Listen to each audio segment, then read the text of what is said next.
Selamat malam, Bapak, Ibu-ibu, saudari-saudari terkasih dalam Tuhan Yesus, berkah dalam. Bertemu kembali dalam acara renungan malam singkat.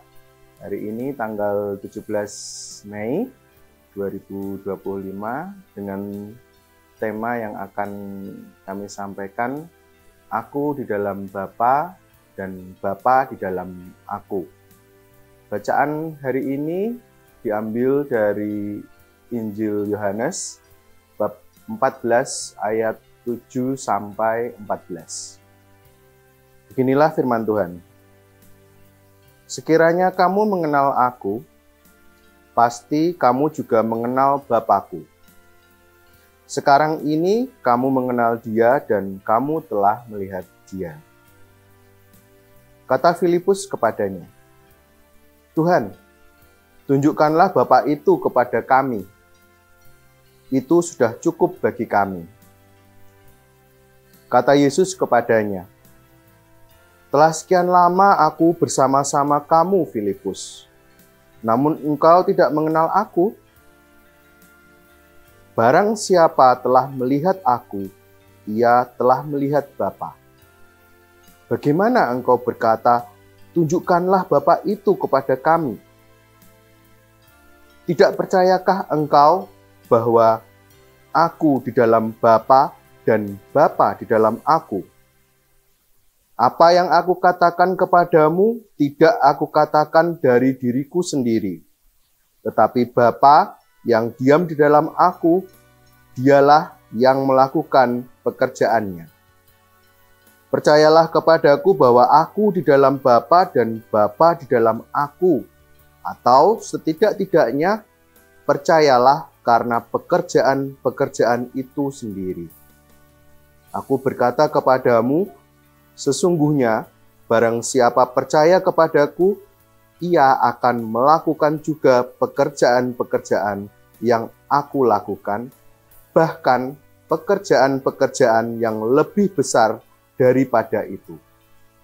Sebab aku pergi kepada Bapa.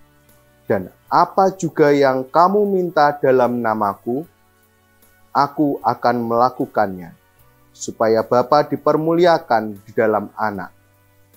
Jika kamu meminta sesuatu kepadaku dalam namaku, aku akan melakukannya. Demikianlah sabda Tuhan. Saya ingin mengajak saudara-saudara untuk fokus pada ayat 10 dari bacaan tadi. Tidak percayakah engkau bahwa aku di dalam Bapa dan Bapa di dalam aku? Apa yang aku katakan kepadamu tidak aku katakan dari diriku sendiri, tetapi Bapa yang diam di dalam aku, dialah yang melakukan pekerjaannya. Bila kita meneruskan bacaan ini sampai ke ayat yang 20, bab 14 ayat 20. Di ayat 20, Yesus berkata, pada waktu itulah kamu akan tahu bahwa aku di dalam Bapa dan kamu di dalam aku dan aku di dalam kamu. Dari dua ayat ini kita bisa melihat bagaimana Yesus memandang mereka yang ada di sekelilingnya, yaitu bahwa segala sesuatu adalah satu di dalam Bapa. Bukan Bapa baru hadir saat kita memenuhi syarat-syarat tertentu, tetapi bahwa Bapa sudah sejak awal ada dalam diri kita dan akan selalu ada.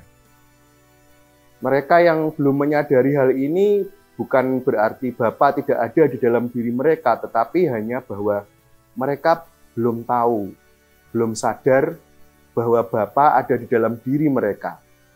Inilah sudut pandang Yesus, sudut pandang Tuhan.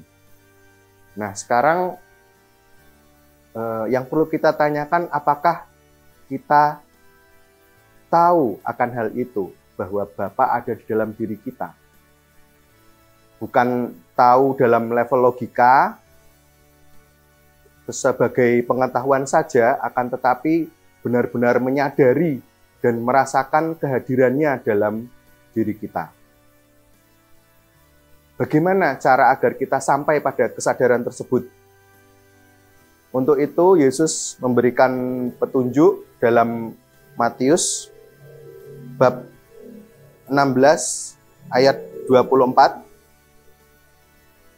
Lalu Yesus berkata kepada murid-muridnya, "Setiap orang yang mau mengikuti aku, ia harus menyangkal dirinya, memikul salibnya, dan mengikuti aku." Menyangkal diri.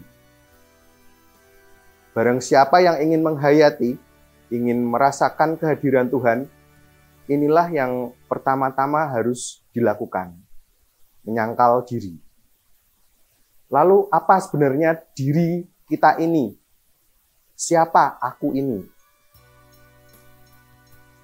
Diri kita ini sejatinya adalah sekumpulan label, identitas, definisi, memori atau kenangan, konsep, pola pikir yang berkumpul kemudian membentuk sebuah struktur yang struktur ini kemudian menyebut diri sebagai aku atau ego.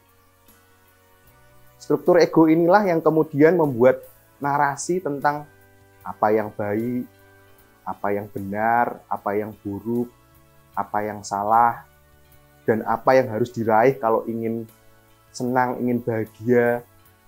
Ego inilah yang kemudian mengendalikan hidup kita. Untuk memberikan gambaran, saya akan mengutip satu ayat dari bacaan pertama untuk hari ini, yaitu Kisah Para Rasul bab 13 ayat 44 sampai 52, tapi ini saya mengutip satu ayat saja, ayat 50. Orang-orang Yahudi menghasut perempuan-perempuan terkemuka yang takut akan Allah dan pembesar-pembesar di kota itu, dan mereka menimbulkan penganiayaan atas Paulus dan Barnabas dan mengusir mereka dari daerah itu. Perhatikan kata takut akan Allah. Perempuan-perempuan terkemuka yang takut akan Allah. Jangan salah, mereka ini sungguh takut akan Allah. Ya. Tapi lalu mengapa dan bagaimana mereka malah melakukan hal-hal yang kemudian ternyata bertentangan dengan kehendak Allah? Mereka bersikap seperti itu karena mereka dikendalikan oleh diri atau egonya. Allah yang mereka takuti adalah Allah yang merupakan sekumpulan definisi, sekumpulan konsep yang diprogramkan kepada struktur egonya itu.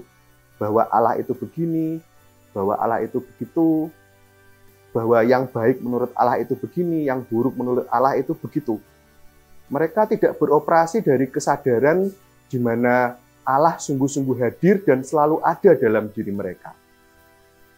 Mereka menerima informasi, peristiwa dari lingkungannya, lalu memproses menggunakan struktur egonya yang terbentuk dari sekumpulan label, identitas, definisi, memori, konsep, dan pola pikir. Dari situ kemudian ego memberikan narasi, mengendalikan sikap dan perbuatan mereka. Maka saya mengajak saudara-saudari sekalian, monggo, mari kita mulai bertanya, apa dan siapa diri ini? Monggo mari kita mulai menyadari dan mengamati pikiran-pikiran, suara-suara yang muncul dan memberikan narasi di dalam kepala kita. Dengan mengamati suara-suara tersebut, pikiran-pikiran tersebut akan melambat hingga berhenti. Saat itulah penyangkalan diri sungguh terjadi.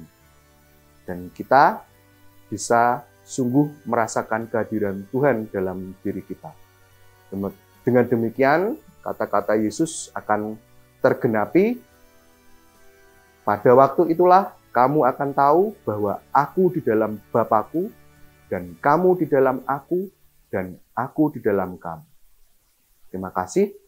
Berkah dalam.